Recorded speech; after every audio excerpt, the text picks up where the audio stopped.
नीलकांत राज्य का रहस्य, एक अद्भुत भारतीय कथा। रीड अलाउड शैली।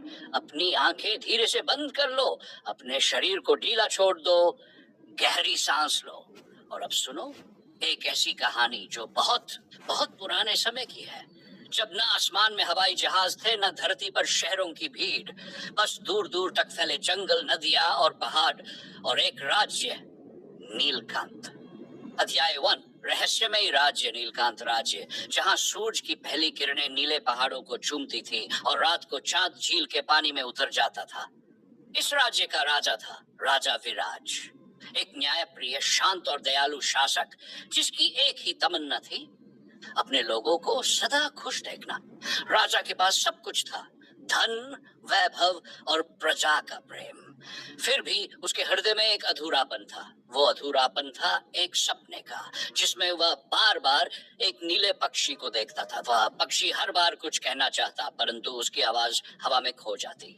अध्याय 2, सपना जो सच हो गया। एक रात राजा विराज अपने महल की बालकनी में खड़ा था। हवा ठंडी थी, आसमान तारों से भरा हुआ। उसी समय दूर से एक नीला प्रकाश झिलमिलाया।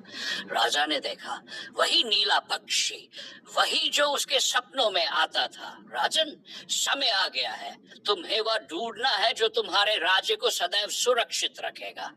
कौन बोल रहा है? तुम कौन हो? पक्षी मुस्कुराया। मैं नीलकांत हूँ, इस राज्य की आत्मा। जिस दिन लोग लालच में अंधे हो जाएंगे, मैं लुप्त हो जाऊंगा और तब इस धरती पर अंधकार छा जाएगा। ये कहकर पक्षी आसमान में विलीन हो गया, पर उसके पंखों से गिरा एक नीला पंख, जो धीरे धीरे राजा के पैरों के पास आकर गिरा। अध्याय 3, रहस्य की शुरुआत। अगली सुबह राजा ने बुलाया। सब मंत्री, सैनिक और विद्वान इकट्ठे हुए। राजा ने वह नीला पंख दिखाया और बोला, यह पंख हमारे राज्य की आत्मा का प्रतीक है। जब तक यह पंख सुरक्षित रहेगा, हमारा राज्य भी सुरक्षित रहेगा। सभी ने उस पंख को श्रद्धा से प्रणाम किया। राजा ने उसे राजमहल के सबसे ऊंचे कक्ष में रखवाया, जहां केवल उसके सबसे विश्वसनीय मंत्री राजगुरु देवायन को जाने की अनुमति थी। अध्याय 4, समय का मोड़। वर्ष बीतते गए। राजा वृद्ध हुआ, पर राज्य सुखी रहा। परंतु जहां सुख होता है, वहां ईर्ष्या भी पनपती है। राजगुरु देवायन, जो पहले राजा का मित्र था, धीरे धीरे लालच में बदल गया। वह सोचने लगा, अगर ये पंख मेरे पास हो तो मैं पूरे राज्य का स्वामी बन सकता हूँ। एक रात जब सारा महल सो रहा था, देवायन ने चुपचाप वह कक्ष खोला। उसने नीला पंख उठाया और तभी हवा में एक आवाज गूंजी, जो पवित्रता को तोड़ेगा वह स्वयं टूट जाएगा। देवायन डर गया। वह पंख लेकर जंगल की ओर भागा, पर जैसे ही उसने जंगल की सीमा पार की, पूरा राज्य अंधकार में डूब गया। अध्याय 5, राजा का संकल्प। राजा विराज को जब यह ज्ञात हुआ, वह निराश हो गया। उसने कहा, मैं अपने राज्य को इस अंधकार में नहीं छोड़ सकता। वह अकेले ही जंगल की ओर निकल पड़ा। उसने कई दिन और रातें पहाड़ों, नदियों और घने जंगलों में भटकते हुए बिताई। अंततः एक रात जब वह थककर झील के किनारे बैठा था, नीलकांत पक्षी फिर प्रकट हुआ। वह बोला, राजन, तुमने अपना कर्तव्य निभाया। अब मैं तुम्हें अंतिम वरदान देता हूँ। जब तक इस भूमि पर कोई सच्चे दिल से दूसरों के लिए प्रार्थना करेगा, ये राज्य फिर जीवित होगा। राजा की आंखों से आंसू गिर पड़े।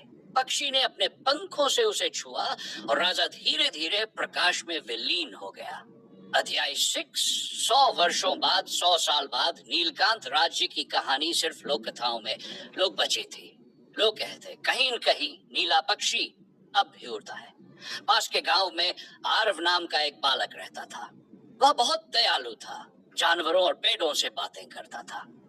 एक दिन उसे जंगल में एक पुराना मंदिर दिखा। दीवार पर लिखा था, सत्य और करुणा से ही प्रकाश लौटेगा। आरव ने वही किया। उसने आंखें बंद की और प्रार्थना की, हे नीलकांत, अगर तू कहीं है तो मेरे लोगों को खुशियां दे दे। तभी आसमान में नीला प्रकाश फैला, हवा में वही परिचित सुगंध आई और झील के ऊपर नीलकांत पक्षी फिर दिखाई दिया। उसके पंखों से नीलियोती झरने लगी और पुराना राज्य फिर चमक उठा। अध्याय 7, अमर राज्य की वापसी। अब नीलकांत राज्य फिर से जीवित था। लेकिन इस बार राजा कोई मनुष्य नहीं बल्कि हर दयालु हृदय था। आरव को लोगों ने छोटा राजा कहा क्योंकि उसने बिना युद्ध बिना तलवार केवल प्रेम और प्रार्थना से राज्य को बचाया। उस रात जब सारे लोग उत्सव मना रहे थे, आसमान में नीले रंग का बादल फैला और उसकी आकृति राजा विराज जैसी थी। पक्षी उसके कंधे पर बैठा था, मानो कह रहा हो, राज्य वही नहीं जो दीवारों से बना हो, राज्य वह है जो दिलों में बसता हो। अध्याय 8। शांति की नींद। अब सब कुछ शांत था। बच्चे झील के किनारे खेल रहे थे, पेड़ झूम रहे थे, हवा में खुशबू थी। नीलकांत पक्षी ऊंचाई से देख रहा था, उसकी आंखों में शांति थी। वह जानता था जब तक लोग दयालु रहेंगे राज्य जीवित रहेगा। और अब जैसे ये कहानी समाप्त हो रही है, तुम भी धीरे से आंखें बंद करो, गहरी सांस लो, महसूस करो वह नीला आसमान, वही झील, वही हवा, वही शांति। और अब धीरे धीरे सपनों की दुनिया में खो जाओ।